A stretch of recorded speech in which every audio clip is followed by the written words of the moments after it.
ये कहानी है एन ड्यूफन की, जो एक बहुत बड़े बैंक का बैंकर होता है। जज उसे और उसकी पत्नी के लवर के कत्ल के इल्जाम में उम्र कैद की सजा सुनाता है और उम्र कैद की सजा के बाद उसे एक ऐसी जेल में भेजा जाता है जहां से आज तक कोई भाग नहीं सका।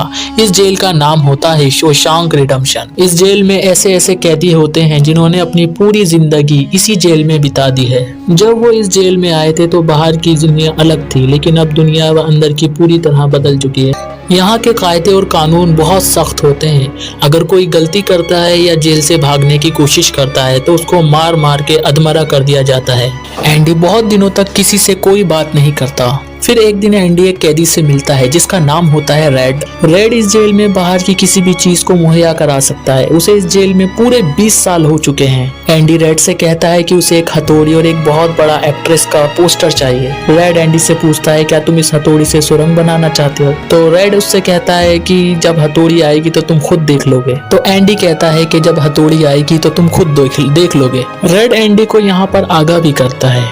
वो उसे उन 3 कैदियों को दिखाता है और बताता है कि उन तीनों कैदियों की तुम पर गंदी नजर है। एंडी कहता है कि अगर मैं बता दूं कि मैं गे नहीं हूं तो रेड कहता है कि इससे उन्हें कोई फर्क नहीं पड़ेगा। एंडी के कहने पर रेड उसके लिए हथौड़ी मंगवा देता है और वो मन ही मन सोचता है कि इस हथौड़ी से जेल में सुरंग बनाने के लिए कम से कम 600 साल तो लग ही जाएंगे। दरअसल एंडी को पत्थर तराशने का बहुत शौक होता है, इसीलिए उसने ये हथौड़ी मंगवाई होती है। एंडी तक इस हथौड़ी को पहुंचा दिया जाता है। अब कुछ दिनों बाद हमें दिखाया जाता है कि वही 3 लोग जिनकी एंडी पर गंदी नजर होती है वो उसे पकड़ लेते हैं और उसका शारीरिक रूप से शोषण करते हैं। ये सिलसिला अगले 2 महीनों तक चलता रहता है। एंडी ने इसकी कभी किसी से कोई शिकायत नहीं की। एंडी के शरीर पे हमेशा चोटों के निशान रहते हैं और चेहरे पे एक अजीब सी खामोशी। एक दिन छत की मरम्मत करने के लिए कुछ कैदियों को चुना जाता है जिसमें रेड और उसका साथी एंडी भी होता है। यहाँ पर इनका जो इंचार्ज होता है जिसका नाम हेडली है, हेडली थोड़ा परेशान होता है। वो उन्हें बताता है कि मेरे भाइयों ने मेरे नाम $30,000 करे हैं, लेकिन ये पैसा किसी काम का नहीं है क्योंकि ये सारा पैसा गवर्नमेंट को टैक्स के रूप में चला जाएगा। एंडी और उसके साथी भी ये बात सुन रहे होते हैं। एंडी हेडली से पूछता है क्या तुम अपनी बीवी पर विश्वास करते हो? ये बात सुनकर हेडली को बहुत गुस्सा आ जाता है और वो उसे पकड़कर छत के किनारे ले जाता है। पर इससे पहले कि वो उसे नीचे फेंकता तो एंडी उससे कहता है कि गवर्नमेंट का एक रूल है जिसके अनुसार कोई भी इंसान अपनी पत्नी को पूरे जीवन काल में $60,000 तक गिफ्ट कर सकता है और इस पैसे पर किसी तरह का कोई भी टैक्स नहीं लगता। लेकिन इस काम के लिए तुम्हें वकील की जरूरत होगी और ये काम मैं तुम्हारे लिए फ्री में कर दूंगा। इसके बदले तुम मुझे और मेरे दोस्तों को ठंडी बियर 3-3 बार पिला देना। वहीं हमें अगले दिन दिखाया जाता है कि एंडी और उसके साथी अगले दिन छत पर बियर का मजा ले रहे होते हैं, यानी कि एंडी ने हेडली का काम कर दिया है। फिल्म में आगे हमें दिखाया जाता है कि यहाँ इन कैदियों को फिल्म दिखाई जा रही होती है। तभी एंडी कमरे से बाहर चला जाता है, पर जब वो बाहर जाता है तो वो 3 लोग जो बार बार उसका शारीरिक रूप से शोषण करते हैं उसको पकड़ लेते हैं। वो उसे उस कमरे में ले जाते हैं जहाँ से फिल्म चलाई जा रही होती है। वो एक बार फिर से उसके साथ जबरदस्ती करना चाहते हैं, पर एंडी उन तीनों का जो हेड होता है उन पर वार कर देता है, जिस वजह से वो तीनों एंडी को बहुत बुरी तरह से मारते हैं। वो तीनों एंडी को इतना जख्मी कर देते हैं कि एंडी को 1 महीने के लिए हॉस्पिटलाइज कर दिया जाता है और साथ ही जिसे मारा होता है उसे 1 हफ्ते के लिए काल कोठरी में डाल दिया जाता है। 1 हफ्ते बाद जब वो अपने सेल में जाता है तो वहाँ पर वही ऑफिसर होता है जिसका एंडी ने $30,000 का टैक्स बचाया था। वो ऑफिसर उस आदमी को इतनी बुरी तरह से मारता है कि वो हमेशा के लिए अपंग हो जाता है। अब कुछ दिनों के बाद हमें दिखाया जाता है कि इस जेल का जो वार्डन होता है वो एंडी के सेल में आता है और वो उसके सेल की तलाशी करवाता है। दरअसल तलाशी तो एक बहाना होता है। दरअसल उसके ऑफिसर ने उसे बताया होता है कि किस तरह एंडी ने उसके $30,000 बचा लिए, इसीलिए वार्डन उससे मिलना चाहता है। एंडी के हाथ में बाइबल होती है जिसे वो ले लेता है। उसे भी बाइबल पर पूरा विश्वास होता है। एंडी के सेल के अंदर बहुत सारे एक्ट्रेस के फोटो होते हैं, साथ ही एक एक्ट्रेस का बहुत बड़ा फोटो भी। वार्डन कहता है कि वैसे तो मैं अलाउड नहीं करता, लेकिन कभी कभी इसको नजरअंदाज किया जा सकता है। दरअसल सबसे हैरानी की बात ये होती है कि वार्डन को वो हथौड़ी नहीं मिलती जो एंडी ने रेड से मंगवाई थी। फिर वार्डन एंडी के सेल से निकल जाता है, पर कुछ देर बाद वो वापस लौट कर आता है और उसको वो वापस बाइबल देता है और कहता है कि मुक्ति इसी में है। वार्डन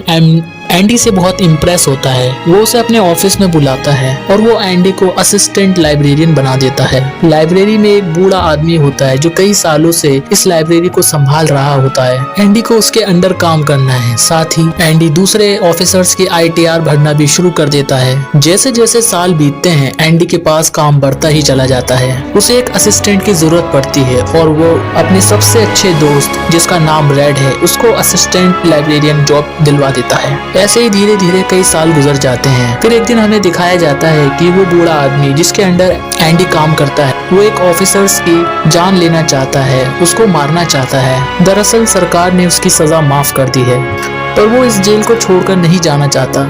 आज उस बूढ़े आदमी को इस जेल में पूरे 50 साल हो चुके हैं। ये जेल की दुनिया ही उसकी असली दुनिया है। उस बूढ़े आदमी को ऐसा लगता है कि अगर उसने किसी का खून कर दिया, कत्ल कर दिया तो उसकी सजा बढ़ जाएगी और उसे इसी जेल में रखा जाएगा। पर एंडी और रेड के समझाने पर वो बूढ़ा आदमी जिसका नाम ब्रूस होता है वो उस आदमी को छोड़ देता है। जेल से छूटने के बाद उस बूढ़े आदमी ब्रूस को सचमुच में बहुत अजीब लगता है। 50 सालों में बाहर की दुनिया की रफ्तार काफी हद तक बढ़ गई होती है। जहाँ पर पहले सड़कों पर एक आध गाड़ी दिखती थी लेकिन अब बाहर गाड़ियों का पूरा जाम रहता है। इसी के साथ हमें आगे दिखाया जाता है कि इस भीड़ भाड़ वाली जिंदगी में ब्रूस सरवाइव नहीं कर पाता और इसी के साथ वो अपनी जान दे देता है। वहीं जेल में दिखाया जाता है कि वहाँ पर वार्डन एक नया प्रोग्राम शुरू करता है। इस प्रोग्राम का नाम होता है इन आउट। इस प्रोग्राम के अनुसार इस जेल के कैदियों को बाहर ले जाकर उनसे काम करवाया जाएगा ताकि उन्हें पता चल सके कि मेहनत से पैसे कैसे कमाए जाते हैं। और इस जेल के जरिए और इस प्रोग्राम के जरिए वार्डन को बहुत सारे कॉन्ट्रैक्ट भी मिल जाते हैं क्योंकि जेल के कैदियों की लेबर बहुत सस्ती होती है। वार्डन बहुत सारे पैसे कमा लेता है पर उसका ये पैसा ब्लैक का होता है। एंडी उसकी इसमें मदद करता है। वो उसका पार्टनर एक ऐसे आदमी को बनाता है जो इस दुनिया में है ही नहीं। वो रैंडम स्टीवन के नाम के नकली डॉक्यूमेंट्स बनाता है और उसके अकाउंट्स में सारा पैसा ट्रांसफर कर देते हैं ताकि अगर कभी पुलिस उनका पता लगा भी ले तो पुलिस एक ऐसे आदमी को ढूंढ रही होगी जो इस दुनिया में कभी पैदा ही नहीं हुआ। अब यहाँ जेल में एक नया कैदी आता है जिसका नाम टॉमी होता है। टॉमी बहुत यंग होता है। वो आज तक कई जेलों में जा चुका है पर जब टॉमी को पता चलता है कि एंडी ने आज तक कई लोगों की मदद करी है तो वो उसके पास जाता है। वो उससे कहता है कि वो अपनी हाई स्कूल की पढ़ाई पूरी करना चाहता है ताकि जेल से निकलने के बाद वो अपनी बीवी और बच्चों के साथ एक अच्छी जिंदगी जी सके। एंडी इसमें उसकी मदद करता है। एक दिन टॉमी रेड के पास जाता है और उससे पूछता है कि एंडी बहुत इंटेलिजेंट है, वो इस जेल में क्या कर रहा है। रेड उसे बताता है कि उसने अपनी पत्नी और अपनी पत्नी के लवर का कत्ल किया था। वो एक बहुत बड़ा बैंकर था। ये सुनकर टॉमी पूरी तरह से शांत हो जाता है और वहीं हमें दिखाया जाता है अगले पल टॉमी के सामने एंडी और रेड होते हैं। वो उन्हें बताता है कि वो एक बार एक जेल में गया था जहाँ पर उसे एक कैदी मिला था। वो टॉमी को बताता है कि वो एक रात घर में चोरी करने गया, तभी घर का ओनर जाग गया तो उस कैदी ने ओनर को और उसकी पत्नी को गोली मार दी। बाद में उसे पता चला कि वो दोनों पति पत्नी नहीं थे बल्कि लवर थे। वो औरत एक बहुत बड़े बैंकर की पत्नी थी और उस बैंकर को उसकी पत्नी और उसके पत्नी के लवर के कत्ल के इल्जाम में गिरफ्तार कर लिया गया। यहाँ पर हमें पता चलता है कि एंडी बेगुनाह है। ये सब जानने के बाद एंडी वार्डन के पास जाता है और उसे सारी बात बता देता है पर वार्डन जानबूझकर उसकी बातों पर विश्वास नहीं करता क्योंकि एंडी वो इंसान है जो उसके सारे काले पैसे को व्हाइट में बदलता है। वो उसके सारे राज जानता है। एंडी इनडायरेक्टली उसे धमकी देता है कि मैं तुम्हारे काले पैसों के बारे में किसी को नहीं बताऊंगा। इस बात से वार्डन को बहुत गुस्सा आ जाता है और वो एंडी को काल कोठरी में पूरे 1 महीने के लिए डाल देता है और साथ ही टॉमी जिसकी गवाही से एंडी रिहा हो सकता है वो उसको मरवा देता है। इसके बाद वार्डन एंडी के पास जाता है और उससे कहता है कि टॉमी ने भागने की कोशिश की थी, इस वजह से उसको गोली मार दी गई। एंडी जानता है कि वार्डन बहुत झूठ बोल रहा है। एंडी कहता है वार्डन से कि आज के बाद मैं तुम्हारा कोई काम नहीं करूंगा। वार्डन कहता है कि इसे 1 महीने और काल कोठरी में रखो। आज तक किसी को भी इतने महीनों तक काल कोठरी में नहीं रखा गया।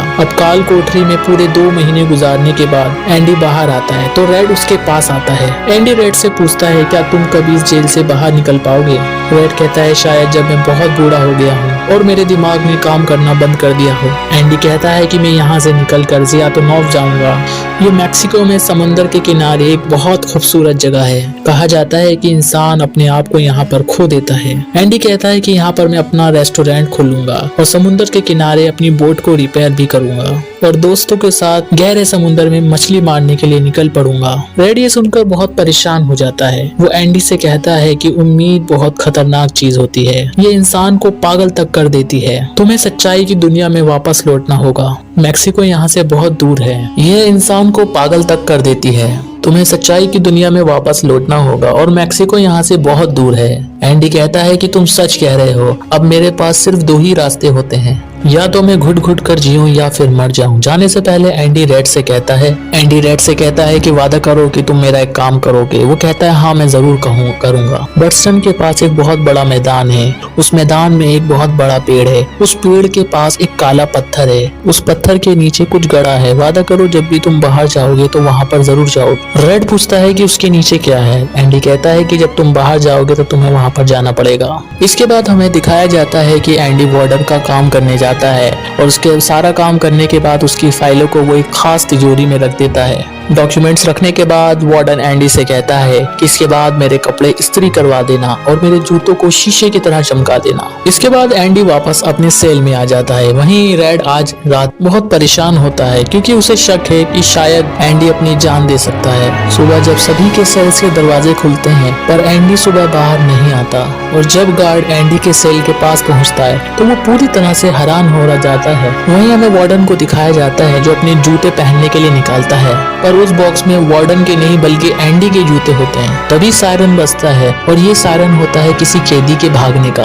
तभी वार्डन एंडी के सेल में जाता है और वहाँ पर रेड को भी बुलाया जाता है। वार्डन रेड से पूछता है कि एंडी कहाँ है। रेड कहता है कि इसके बारे में मुझे क्या पता। इस बात पर वार्डन को बहुत गुस्सा आ जाता है। वार्डन कहता है क्या वो कोई भूत था जो रातों रात गायब हो गया और पीछे छोड़ गया यहाँ पर कंकर पत्थर। वार्डन के हाथ में जो पत्थर होते हैं वो उनकी तरफ फेंकना शुरू कर देता है और वो एक पत्थर उस पोस्टर पे भी मारता है जिसे एंडी ने अपने सेल में लगाया था, पर पत्थर दीवार पर गिरने के बजाय अंदर चला जाता है। और जब वार्डन अपना हाथ उसके अंदर डालता है तो वो देखता है वार्डन कि वहाँ पर एंडी ने एक बहुत बड़ी सुरंग बना रखी होती है। इसे देखकर सब बहुत हैरान हो जाते हैं क्योंकि ये दीवार बहुत मजबूत होती है। बिना मशीन के यहाँ पर सुरंग बनाना लगभग नामुमकिन था, पर एंडी नामुमकिन को मुमकिन कर यहाँ से भाग चुका होता है। तभी हमें दिखाया जाता है कि वार्डन अपने गार्ड्स को उसके पीछे भेजता है। वहाँ पर हमें दिखाया जाता है कि गार्ड्स को एंडी का साबुन, एक कंघी और वही हथौड़ी दिखाई जाती है जो आज से 20 साल पहले एंडी ने रेड से मंगवाई थी। ये वही हथौड़ी होती है जिससे एंडी आज से 20 साल पहले से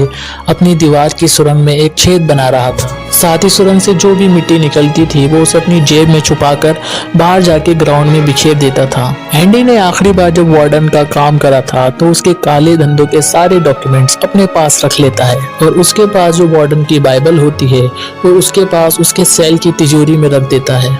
साथ ही वार्डन ने जो अपने कपड़े उसे प्रेस करने के लिए दिए थे, एंडी उन कपड़ों को अपने कपड़ों के अंदर पहन लेता है। साथ ही वार्डन ने जो जूते एंडी को पॉलिश करने के लिए दिए थे, एंडी वो जूते पहनकर वहां से भाग जाता है। रात को जब सारी लाइट्स बंद होती हैं तो एंडी उस सुरंग से बाहर निकलता है। फिर वो गटर का पाइप तोड़ता है और गटर के पाइप से रेंगता हुआ वहां से बाहर आ जाता है जहां से आज तक कोई भाग नहीं सका।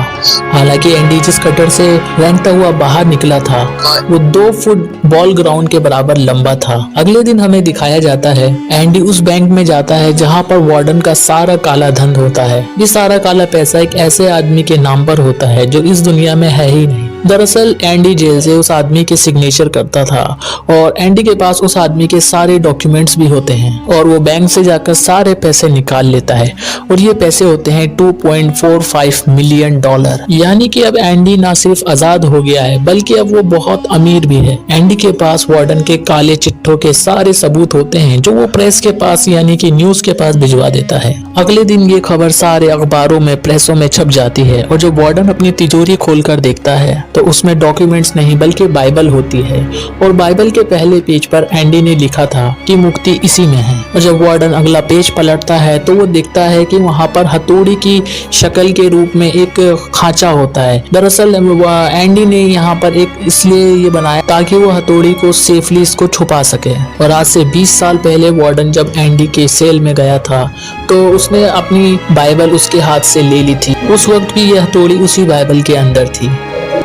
वहीं अब हमें दिखाया जाता है कि वार्डन का पूरा काला चिट्ठा खुल चुका है और पुलिस उसे गिरफ्तार करने के लिए आ जाती है। वहीं हमें दिखाया जाता है कि वार्डन अपने आप को गोली मार लेता है, यानी अपनी खुदकुशी कर देता है। कुछ वक्त बाद हमें दिखाया जाता है कि एंडी के दोस्त यानी रेड की सजा को भी माफ कर दिया जाता है। उसे एक नौकरी दिलाई जाती है, पर बाहर की दुनिया में रेड का दिल बिल्कुल भी नहीं लगता। उसने अपनी जिंदगी के 40 साल इस जेल में गुजारे थे।